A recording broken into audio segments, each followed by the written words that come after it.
welcome to another video. Today we have something very cool, super interesting video for you guys.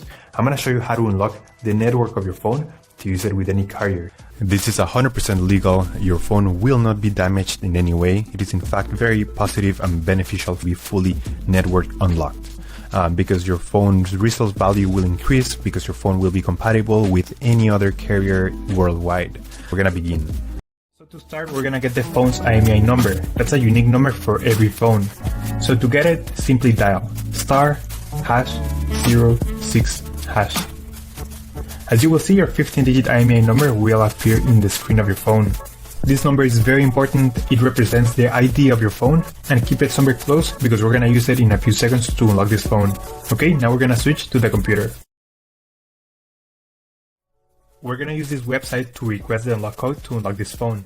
So first you need to fill in the information about the phone you want to unlock in this form. Processing times may always vary, so be very patient. It may be very fast sometimes, but sometimes it may also take a little bit longer, so just keep that in mind. Okay, so after you have waited the estimated amount of time, you're gonna get an email, and I'm gonna show you how the email will look like. And as you can see here, I got this message and it confirms that the phone has been unlocked. Thank you so much for watching. Let me know if you have any questions, just leave them in the comment section down below. Subscribe,